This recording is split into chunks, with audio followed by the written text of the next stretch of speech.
12강 신의 성품에 참여 3절 우리를 부르신 자를 알므로 우리가 하나님을 안다. 4절 보배롭고 지극히 큰 약속. 약속이 큰 이유는 무엇인가? 이 약속은 예수 믿으면 죄 용서받고 구원 얻어 하나님과 같이 된다는 것인데 세상 사람이 볼 때에는 하찮게 여기고 되는 대로 믿는 사람도 귀히 여기지 않습니다. 그러나 베드로에게는 약속이 제일 큰 보배라는 말입니다. 이 약속 가운데 들어오면 벗어내 버리려고 해도 벗어 버릴 수가 없고 안 받으려 해도 안 받을 수가 없습니다. 이 약속 가운데 든 자는 절대 약속을 안 버립니다. 부족해도 안 버립니다. 이 약속은 부족한 것을 완전하게 만드는 약속입니다. 이 약속은 약한 것을 강하게 만드는 약속입니다. 이 약속은 썩을 것을 안 썩을 것으로 만드는 약속입니다. 이 약속은 망할 것을 멸망치 않을 것으로 만드는 약속입니다. 이 약속은 육체에 대한 자유를 썩혀버리고 완전한 자유를 가지게 하는 것입니다. 이 약속은 망하는 자유하는 자를 참 자유하는 자로 만들어 놓는 것입니다. 이 약속은 육체도 죽여서 신성화시켜 나가는 것입니다. 이 약속은 의롭게 만드는 약속이요. 이 약속은 기어코 하나님과 같이 만드는 약속입니다. 이 약속에 든 자에게 대하여는 하나님이 간섭하십니다.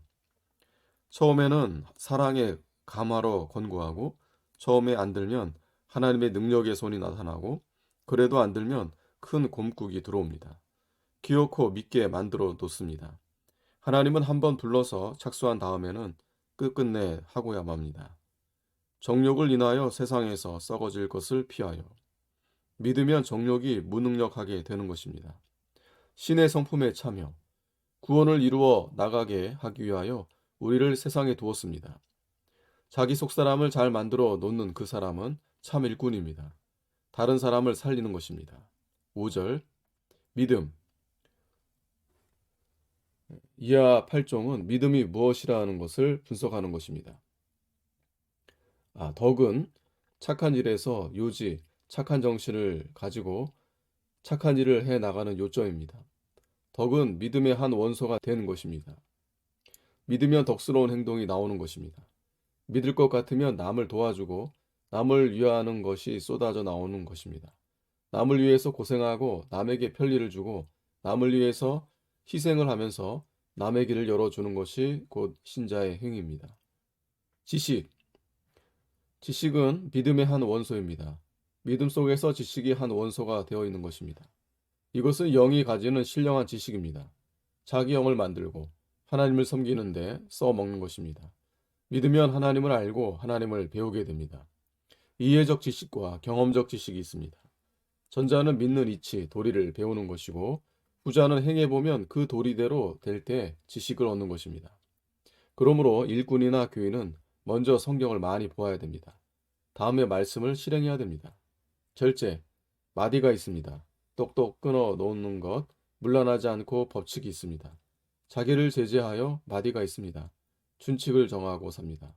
어느 때에 차고, 어느 시에 무엇을 하고, 무엇은 안 하고, 무엇은 합니다. 그 준칙을 정해 놓는 것입니다. 사람 노릇하는 사람은 절제가 있습니다. 믿음이란 문란한 것이 아니고 사람 노릇을 하게 하는 것입니다. 한 번 한다 하면 해야 됩니다. 한 번 한다 하고 못하면 밥통이요. 연골충입니다. 신자는 내 마음을 고친다 했으면 고쳐야 됩니다. 한다 하고 아니하면 죽은 자입니다. 내 생명을 빼앗아가면 같이 나는 내가 하고자 하는 것은 해야 됩니다. 생명이 문제가 아니라 그 뜻이 중요한 것입니다. 그 뜻이 죽으면 죽은 사람입니다. 사람 노릇하는 것은 뜻을 세우는 것입니다. 일본의 대회 중신이 말하기를 운명이란 절장보단이다 라고 했습니다. 절제는 의요 선인데 선을 알고 행치 않으면 죄입니다. 아멘.